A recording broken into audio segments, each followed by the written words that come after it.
Welcome, dear dreamer.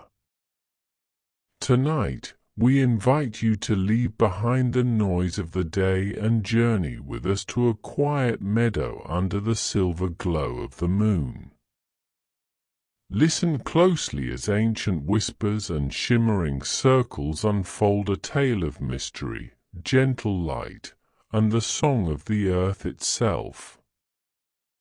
Settle in, breathe deeply, and let the soft hum carry you into a world where dreams and stars entwine. This is The Visitor Beneath the Meadow, your story for restful sleep and peaceful dreams. Theo had lived on his farm for nearly 40 years. His days were quiet, spent tending to sheep, listening to birdsong, and watching the sun roll across the sky like a golden wheel.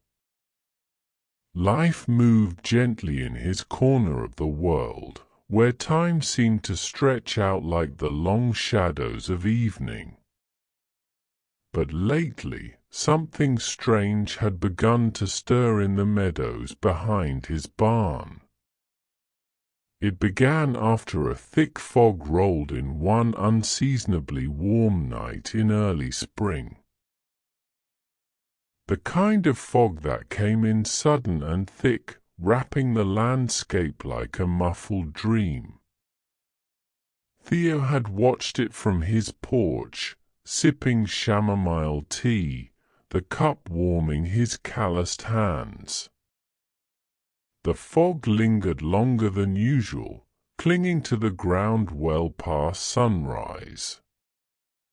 When he walked out the next morning to check on the sheep, he saw it, a circle, maybe 15 feet wide, pressed into the lower field. The grass was not broken, not damaged, but bent, flattened into a perfect spiral. Theo frowned. There were no tired tracks, no footprints, no sign of intrusion. It was as if the grass had simply decided to lie down on its own. He stepped into the center and paused. There was a sound beneath his boots. Not quite a sound, more a vibration, a gentle hum, like the purring of a distant engine buried deep beneath the earth. It tickled his bones. He stood still, listening, uncertain whether it was his imagination. At first, he dismissed it. Maybe an odd gust of wind, or some strange behavior from the soil. He checked the local weather report, which mentioned nothing unusual. The sheep had kept to themselves, and his dog, Maple, showed no signs of distress. But the next morning, another circle appeared. This time, slightly larger, and several yards east of the first. Again, the same strange flattening, the same quiet hum. Theo told himself it must be natural. Some trick of nature. But part of him didn't believe it. He'd lived through enough seasons to know the ways of wind and earth. This wasn't natural. It wasn't random. There was intention in the pattern. And mystery. He kept it to himself. What would he say? That the meadow was singing? That the grass was lying down in perfect geometry each night, as if called to sleep by some unseen lullaby. Each morning brought a new circle, always placed with uncanny precision, as if drawn with a compass too large for human hands. He began marking them on a map, sketching their positions and sizes. To his surprise, a pattern emerged, not random, but forming a shape, one he couldn't quite recognize. It was like trying to recall a face from a dream. And then came the whispers. It was near dusk, 3 days after the first circle. He had returned from the barn, carrying a bundle of kindling for the stove, when he heard it. A voice! Or not quite a voice, a thread of sound woven into the breeze. He froze. The world around him was still. The sheep were quiet, Maple asleep on the porch. He closed his eyes and listened. The sound came again. Words he couldn't place. No language he knew, but soft and flowing, like wind moving through tall grass. It passed over him like a sigh, brushing against his ears and heart in the same moment. He turned slowly, scanning the fields. Nothing but green and gold and quiet. And yet something lingered in the air, a presence, not menacing, but vast and ancient. Like the silence before a thunderstorm. Like the breath of something watching. Theo stood there until the stars came out.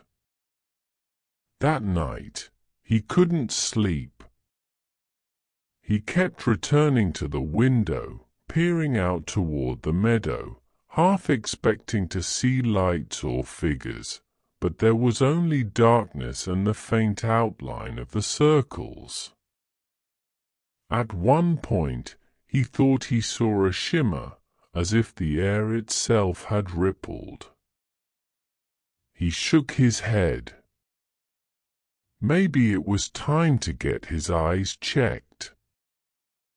Maybe it was just age playing tricks. But in his chest, he felt it again, that aching curiosity. That sense of recognition without memory. Like something long forgotten had stirred. In the morning, he walked the field again. This time, the circle was larger than all the others. Nearly 25 feet across, right at the edge of the old willow tree. The grass was dewy, and the sun cast golden beams that made the circle glow faintly. Theo knelt down and placed his palm flat on the earth. The hum was stronger. Not loud, not urgent. Just steady. Deep. Like a drumbeat far beneath the surface, waiting to be heard. He stayed like that for a long time, listening. Something was coming. Or perhaps something had already arrived. He didn't know what it meant. But he knew, with a certainty he hadn't felt in years, that he was meant to find out. And the circles in the grass weren't finished yet. That night, Theo sat on his porch long after the sun had dipped below the hills. The horizon still held the faintest memory of gold, but the moon had already risen, pale and round, a silver eye gazing over the land. The crickets had quieted. The air held its breath. The meadow stretched before him like a painting brushed in moonlight, every blade of grass shining with dew. And in the center of it all, the circles shimmered. They were not darker or lighter than the surrounding field, but different, subtly, as if the moonlight passed through them rather than landing upon them. The shapes held a quiet symmetry, too perfect to be chance. No trampling. No broken stalks. As if the earth itself had rearranged its hair. Theo wrapped himself in a wool blanket, the coarse fabric comforting against the chill that had settled. He nursed a cup of tea gone cold, more for the warmth of holding it than the taste. His dog, Maple, lay curled at his feet but stirred uneasily, her ears twitching though no sound stirred the night. Then the whispers came. They rose not from the trees or the sky, but from the very soil beneath the porch, soft as mist over morning fields. A language with no syllables, a song without melody. They didn't enter his ears so much as appear behind his eyes, like remembering something that never happened. Theo sat very still. Not out of fear, but reverence. The same reverence one might feel stepping into an old cathedral, alone, with the hush of time pressing gently at the shoulders. He couldn't understand the words, but they felt familiar, as if spoken long ago in dreams he couldn't remember. A lullaby hummed by someone who had never been born. They echoed deep within his chest, not his ears, not his mind, but somewhere closer to the bones. The air shifted. A breeze stirred the edge of the blanket and carried with it scents that had no earthly source. Lavender, yes, but laced with something else, something sweet and electric. Like rain after a lightning storm. Like jasmine that bloomed at the end of time. Like stardust and blossoms. He took a breath and felt it fill him, and suddenly his eyelids fluttered shut. Not from sleep, but from surrender. Darkness bloomed behind them, and in it a vision. Not of his farm, not of earth, but of another place entirely. Gardens stretched across rolling hills that shimmered in colors unnamed, glowing gently under twin suns. Their light was soft, as if filtered through water, and the air shimmered with the golden haze of pollen or magic or both. Trees towered like cathedral spires, their trunks a deep violet, their leaves translucent and alive with slow pulses of light.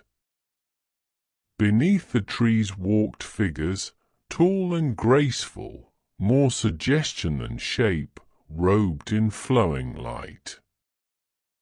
He couldn't see their faces.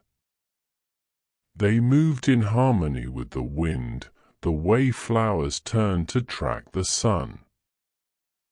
And then the vision deepened. He was walking among them. Barefoot.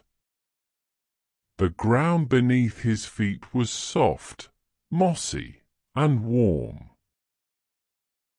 Each step echoed like a note in a vast, unseen song. The figures did not speak, but they acknowledged him. Not with words or gestures, but with something slower, more ancient. A kind of welcome, as though they had been expecting him. A cluster of strange blooms opened nearby, petals curling in slow spirals of gold and blue, and a soft voice, female, echoed from nowhere and everywhere at once. "You've heard us." He turned in the vision, but no one had spoken aloud. "You remember," the voice said again. Not as a statement. Not even as a question. But as a truth already known. And just like that, he opened his eyes. Back on the porch. Back beneath the stars. The hum had faded. The wind had stilled. Even the dog lay quiet again. But something had changed. The stars above him, how had he never noticed? They were brighter than ever. Not just twinkling. Watching. Arranged in a pattern he could almost understand, like letters of a forgotten alphabet. Or constellations he had once known, long ago, when he was someone else, somewhere else. He stood slowly, the blanket slipping from his shoulders. The cool night air kissed his skin, but he didn't shiver. The circles called to him. Drawn as if in a dream, he stepped from the porch and made his way into the field. The grass whispered around his ankles. Above, the stars shifted slightly, not spinning, not wheeling, but adjusting. Waiting. As he approached the first circle, he hesitated at its edge. The boundary was invisible yet palpable, like the difference between waking and sleeping. He stepped inside. Warmth. The moment he crossed the threshold, he felt it, radiating from the ground, a gentle heat that climbed his legs, not burning, but welcoming.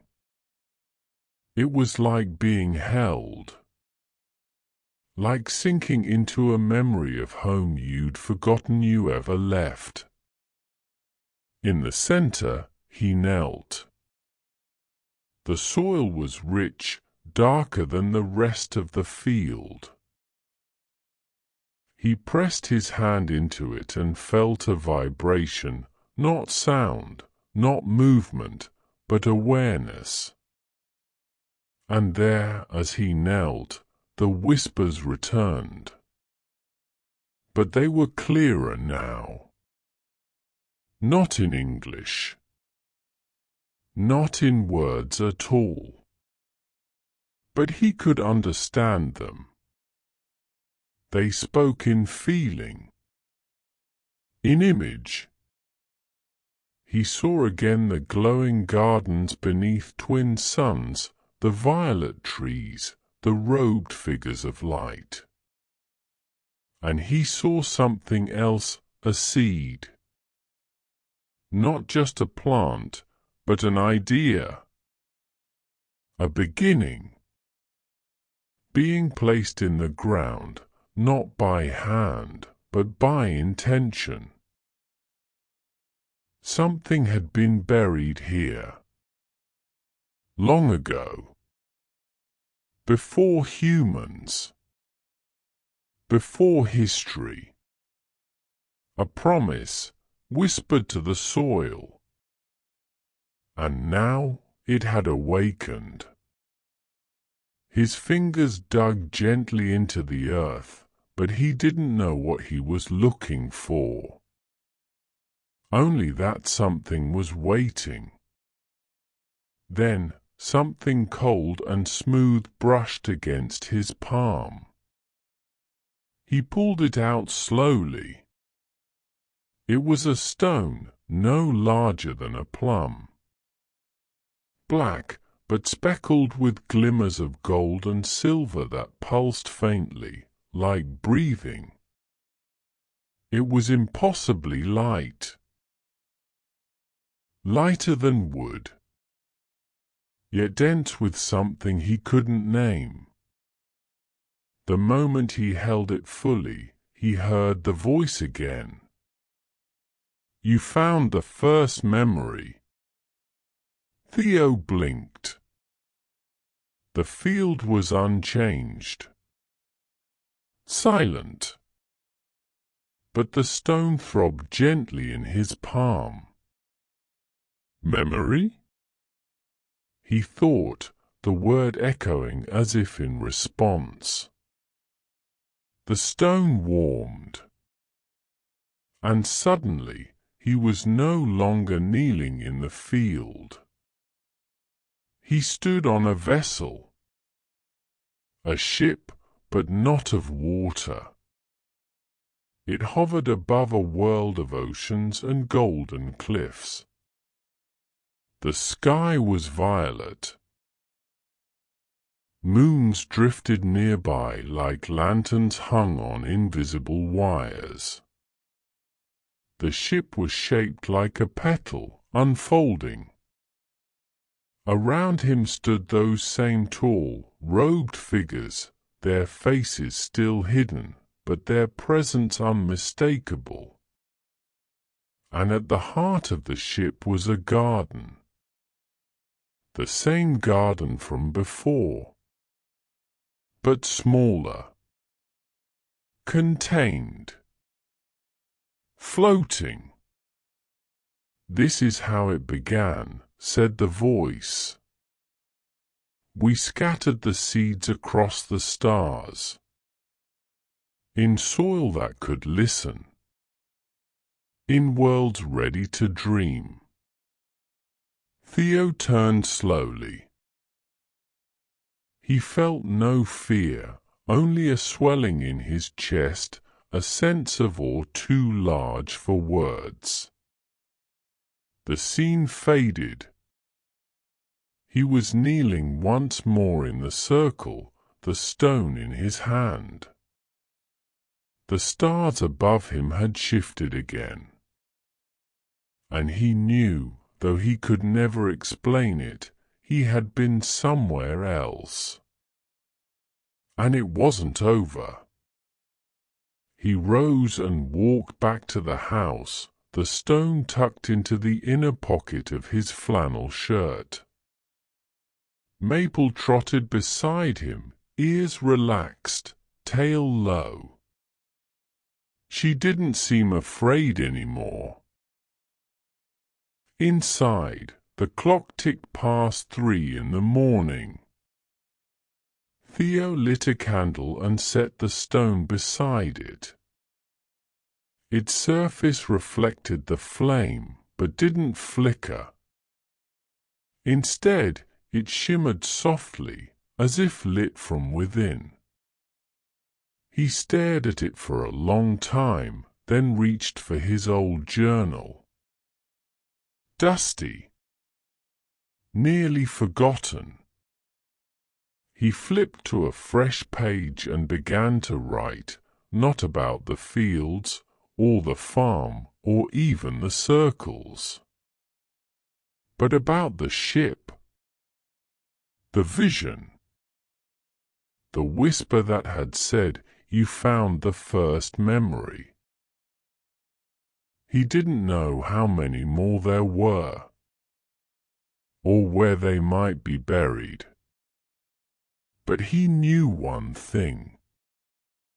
Something ancient was waking beneath the earth, and it had chosen him to remember. The next evening, Theo brought a pillow to the meadow. The sky was the color of blue glass, the kind that once lined the windows of forgotten churches. The air was still, heavy with the scent of clover and a faint sweetness that hadn't been there yesterday. Not quite flower. Not quite fruit. Something else. He stepped carefully into the newest circle, larger than the last. It had appeared overnight, perfectly symmetrical, as if traced by invisible hands. The grass inside shimmered faintly, as though touched by dew even though the evening was dry. Theo paused at its center, then lowered himself gently to the ground. He lay back, resting his head on the pillow, and gazed up at the sky. The first stars were appearing, shy at first, then braver with each breath. The moment his head touched the earth, the hum returned. Not loud. Not sudden. But everywhere. It pulsed softly in the soil, wrapped around his breath, echoed within his chest. It wasn't music, exactly. Not rhythm. Not pitch. But presence. As if the earth itself had begun to speak in a language older than sound. His body relaxed. His eyes drifted closed. And he dreamed. But this dream was unlike the others. He stood beneath twin moons, their light casting no shadow. Around him stretched a garden, but not like any garden he had ever known. The plants pulsed with gentle light. Some glowed in amber halos. Others shimmered in delicate blues and greens, changing color with each of his thoughts. Every flower had a shape that felt impossible. Spirals within spirals, petals made of something that moved like silk but sparkled like glass. Pools of silver water lay still as mirrors. When the breeze passed over them, they sang, a sound like wind chimes underwater. Each note rang out with a resonance that settled in his bones, soft but unmistakably alive. Then he noticed the beings. They moved slowly through the garden, tall and graceful, wrapped in robes of starlight. Their faces remained hidden beneath soft hoods, but their presence was serene, like old songs remembered. Their feet never quite touched the ground. They moved with the wind, bending to tender bloom, pausing beside a pool. And when they placed their hands on the soil, music rose. Not from their mouths, but from the ground itself. Deep, harmonious tones. The kind of music that makes your chest ache and your eyes sting, though you don't know why. They were listening. Not to him, but to the earth. One of them turned. Slowly, gently. Theo felt no fear, only a quiet rising inside him, as if a forgotten name had been spoken. The being tilted its head, and from behind the hood came a voice like a whisper carried on wind through tall grass. We travel far to listen, to remember Earth's song. Theo's lips parted to speak, but the dream was already dissolving. The moons faded. The light folded inward like closing petals. And then he was awake, lying in the circle. The stars above were brilliant and unmoving. The pillow beneath his head was damp with dew. Maple, his dog, lay just outside the ring, watching with calm, dark eyes. The hum had gone. The silence that followed was soft, like wool. Theo sat up slowly. The circle around him still shimmered faintly, as if it had held more than just his weight. He looked at his hands. They trembled slightly, not with fear, but with the hush of awe. For the first time in his life, he had heard something ancient.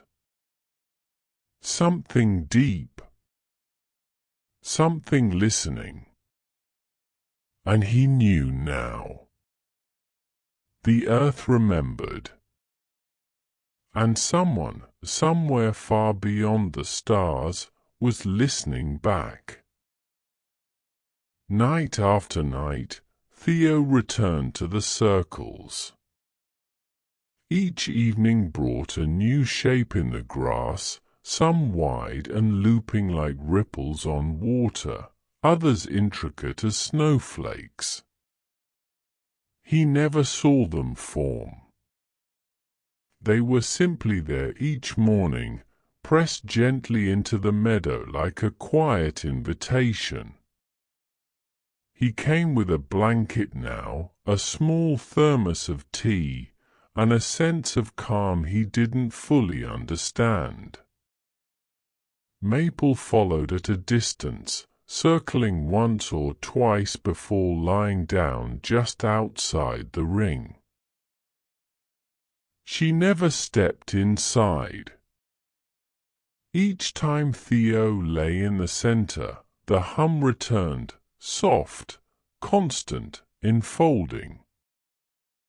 And each time, the dreams grew deeper. In those dreams, the garden unfolded.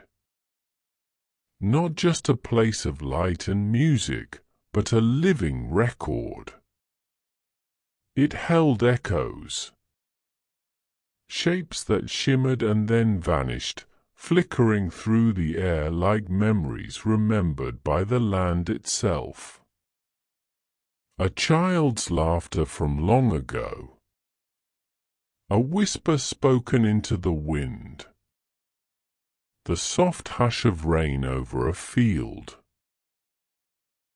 And the beings were always there, tending, listening, learning. He came to know them as the garden keepers. They were wanderers from distant constellations, born of starlight and time. Their path stretched between worlds, not in ships, but in something slower, more sacred, a kind of resonance. They traveled by tuning themselves to the quiet songs of planets, riding the hum between stars like seeds drifting on celestial wind. Their task was not to conquer, not to harvest, but to listen. To the living pulse of worlds like Earth. To learn their rhythms. their sorrows, their songs. They moved from planet to planet, shaping gardens of memory. Each garden a harmony composed from the echoes of lives once lived. Fields sown with feeling, trees that bloomed with remembrance, pools that held dreams like liquid light. An earth, they told him, was rare. Its song was unlike any other, a gentle sadness braided with resilience. A melody woven from ocean tides, from the breath of forests, from the quiet hopes of those who dared to dream beneath uncertain skies. This world sings with longing, one said, but also with love. Theo had never thought of his land that way before. He tilled its soil, built fences, watched it sleep under snow and awaken under sun. But now he could almost feel it breathing. A vast, slow heart beneath his feet. He woke in the dew-damp meadow, a cool breeze brushing his cheek. The stars were just beginning to fade, their chorus softening into the pale blue of dawn. His blanket was damp, his pillow slightly askew. Maple sat nearby, watching him with quiet eyes. And there were tears on his cheeks. Not from sorrow, not quite, but from something deeper. Recognition. He touched the ground beside him. The circle still shimmered faintly, as if it had stored the weight of his dream. Earth was not just soil and sky. It was song. And he, in some small way, was learning to listen. One morning, Theo woke early, stirred by some unspoken sense of expectation. The sky was soft with mist, and dew clung to the tall grass like tiny stars fallen from the night. He pulled on his boots, wrapped himself in his coat, and walked out to the field. But there was no new circle. The meadow stretched as it always had, quiet and undisturbed. The grass swayed gently in the breeze, touched only by the sun's golden fingers. No shimmer, no hum, just silence.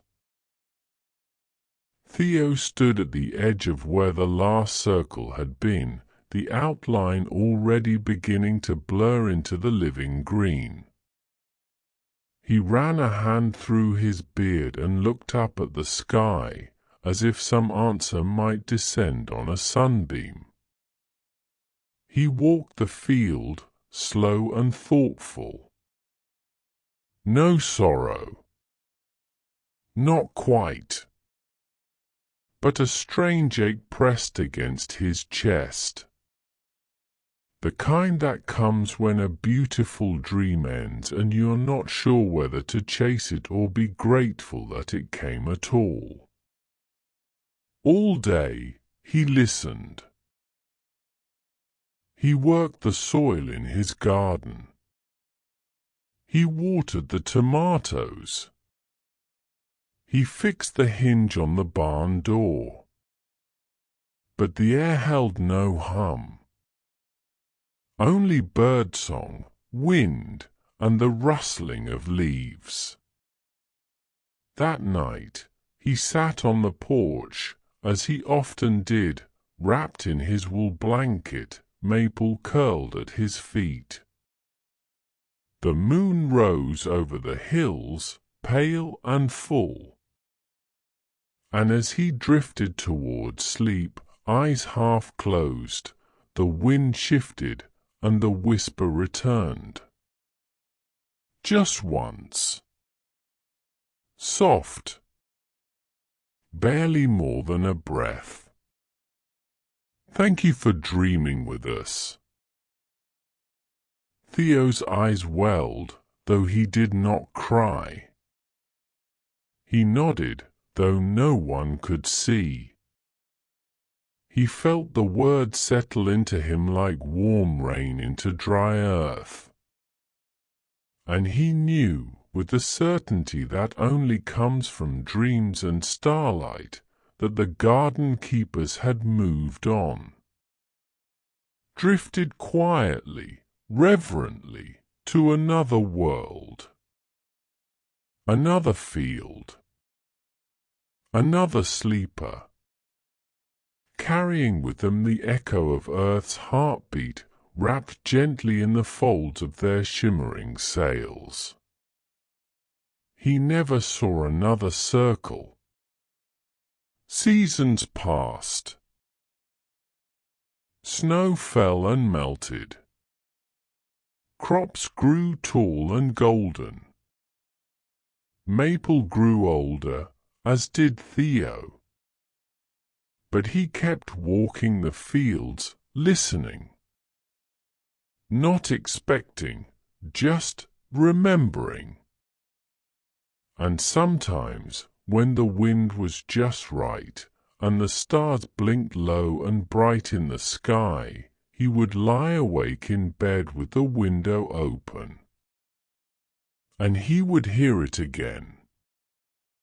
The faintest hum. Not from the earth this time, but from above. As if something far away was still listening.